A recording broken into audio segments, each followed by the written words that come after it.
उन्हाळा आला की बारामती तालुक्यातल्या गोजूबावीकरांच्या अंगावर काटा येतो, कारण उन्हाळ्यातली पाणी टंचाई इथं पाचवीला पुजलेली. पण यंदा ही पाणी टंचाई कायमची मिटवण्याचा ध्यास गोजूबावीकरांनी घेतलाय. बारामतीच्या एन्व्हायरमेंटल फोरम आणि वनविभागाच्या मदतीनं गावात शिरपूर पॅटर्नप्रमाणे ओढा रुंदीकरण आणि वनतळ्यांच्या निर्मितीवर भर देण्यात आलाय. आतापर्यंत गावात अनेक वनतळी तयार करण्यात आली आहेत, तर ओढ्याचं 700 ते 800 मीटर अंतरावर खोलीकरण आणि रुंदीकरण करण्यात यश आलंय. आज गुढीपाडव्याच्या निमित्तानं जलसंधारणाच्या वेगळ्या कामाची गुढी उभारणाऱ्या गोजूबावीला आपण भेट देण्यासाठी पुणे जिल्ह्यात जाणार आहोत. पुणे जिल्ह्यातल्या बारामती तालुक्यातलं गोजूबावी हे कायमचं दुष्काळग्रस्त गाव. इथं पावसाचं प्रमाण सुद्धा अतिशय कमी आहे, त्यामुळे पाणी टंचाई इथं पाचवीला पुजलेली. उन्हाळ्यात शेतीची सगळी कामं बंद करून टँकरच्या मागे फिरण्याचं एकच काम गावकऱ्यांना करावं लागतं. गेली सलग 2 वर्ष या भागात पुरेसा पाऊस न पडल्यानं यंदा इथल्या पाणी टंचाईनं भीषण रूप धारण केलंय. पण ही भीषण पाणी टंचाई कायमची हटवण्यासाठी गोजूबावीकरांनी यंदा कंबर कसलीय. दुष्काळाशी 2 हात करण्याचा निर्धार गावकऱ्यांनी केलाय. जागतिक जलदिनाला गावात ओढा रुंदीकरण आणि वनतळी निर्मितीच्या कामाला सुरुवात झालीय.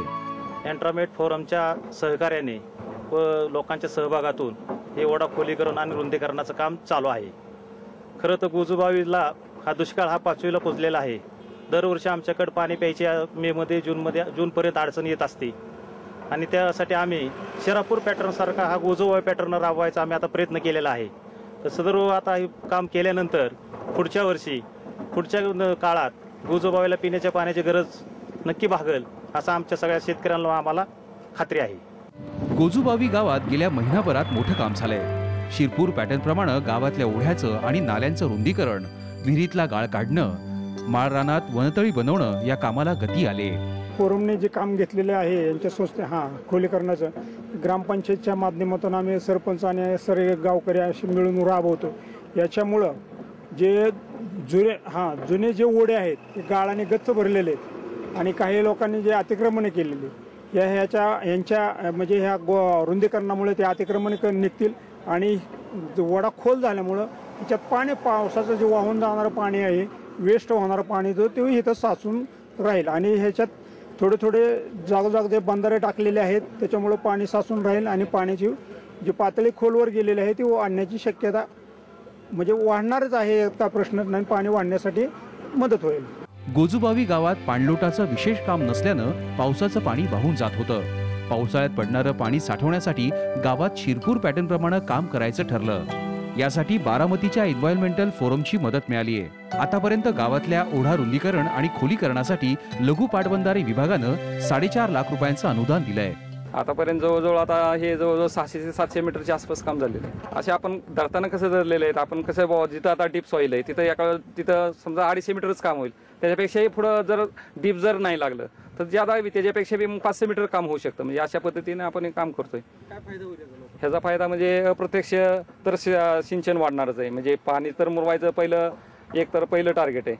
त्यात पाणी ज्यादा मुरणं आणि कॅपॅसिटी वाढणार आहे. बाबा जिथं वादा समजा बंडिंग आहे तिथं पाणी साठा ज्यादा वाढेल. समजा 1 MCFT समजा पाझर तलावाचा आहे, म्हणजे समजा आता हे सिमेंट नाला बांध आहे, म्हणजे प्रत्येक ह्याच्यात जवळजवळ 1 MCFT म्हणजे ज्यादाच भर पडणार आहे. म्हणजे पाण्याची म्हणजे दुप्पट पाणी साठा वाढणार आहे.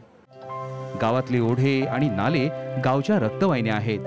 पावसाळ्यात त्या वाहत्या राहण्यासाठी त्यामध्ये साचलेला गाळ काढणं, ओढ्यांच्या पात्रांचं रुंदीकरण करणं यासारखी कामं हाती घेण्याचं काम एन्व्हायरमेंटल फोरमनं हाती घेतलंय.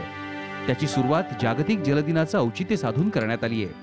12,000 क्युबिक मीटरपेक्षा जास्त काम या गावात आतापर्यंत झालेलं आहे ओढ्याचं. 12,000 क्युबिक मीटर म्हणजे आपण सर्वसाधारणपणे 1 क्युबिक मीटरमध्ये 1,000 लिटर पाणी साठतं. तर 12,000 क्युबिक मीटरमध्ये जवळजवळ 1,20,00,000 पाणी आत्तापर्यंत साठले आणि अजूनही आम्हाला जवळजवळ 30-35 हजार क्युबिक मीटर काम आम्ही करणार आहोत. जितकं जास्त होईल अगदी मे एंडिंगपर्यंत आम्ही हे काम हातात घेतलंय.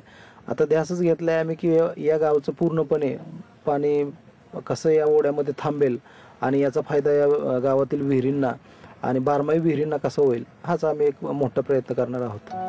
गावात वनविभागाच्या हरियाली योजनेतून 11 शेतकऱ्यांना नैसर्गिक शेततळी तयार करून दिली आहेत. तसंच माथा ते पायथा तत्वानुसार 100 एकरांवर सलग समतल चर खोदण्यात आली आहे. 70 ते 75 ठिकाणी माथी बंधारे बांधण्यात आले.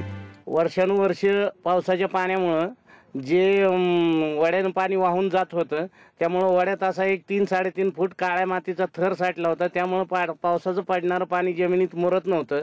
आता ह्या वड्याचं खोलीकरण झाल्यामुळं याच्या जमिनीमध्ये पाणी मुरल आणि ह्या मुरलेल्या पाण्याचा फायदा आम्हाला शेतीसाठी, पिण्यासाठी वर्षानुवर्षे आम्ही टँकरशिवाय पाणी आम्हाला पाणी नव्हतं. एन्व्हायरमेंटल फोरम आणि ग्रामपंचायतीनं हे जे अतिशय महत्त्वाचं काम आमच्या गावात चालू केलं, त्याचा आम्हा सर्व शेतकऱ्यांना अतिशय मोलाचा फायदा होईल. खरं तर हे काम मागच 5-10 वर्षापूर्वी व्हायला पाहिजे होतं, पण देरशा आहे, दुरुस्त आहे, उशिरा का होईना चांगलं काम चालू झालं. त्याबद्दल आम्हाला अतिशय समाधान वाटतंय. गोजूबावी गावातल्या सार्वजनिक विहिरीतला गाळ ग्रामस्थांनी काढलाय, तर कृषी विभागाच्या मदतीनं ओढ्यावर बंधारे बांधण्याचं नियोजन करण्यात आलंय. या सगळ्या उपाययोजनांमुळे येत्या पावसाळ्यात पडणारा पाऊस जमिनीत मुरण्यास मोठी मदत होईल असा ग्रामस्थांचा विश्वास आहे. वन विभागाच्या माध्यमातून साधारणतः 11 शेततळी आम्ही आतापर्यंत केलेली आहेत. ते सुद्धा प्रभावी असं काम त्या ठिकाणी झालेलं आहे आणि निश्चित आम्हाला भविष्यात त्या गोष्टी सुद्धा शेतकऱ्यांना फायदा झाल्याशिवाय राहणार नाही.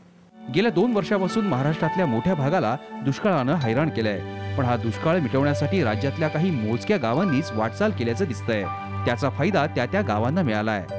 दुष्काळग्रस्त गोजूबाईकरांनी आपला दुष्काळ कायमस्वरूपी हटवण्यासाठी जलसंधारणाच्या वेगवेगळ्या कामाची गुढी उभारली. उन्हाळा संपून पावसाळा सुरू व्हायला आता फक्त 2 ते 2.5 महिनेच उरलेत. हीच गोष्ट लक्षात घेऊन गोजूबाईकरांनी येणाऱ्या पावसाळ्यात पडणाऱ्या पावसाचा थेंबन थेंब जिरवण्याचं प्लॅनिंग केलंय. याचं अनुकरण करून दुष्काळाच्या छताडावर जलसंधारणाची गुढी तुम्ही केव्हा उभारणार? विजय मोरे, साम टीव्ही, बारामती.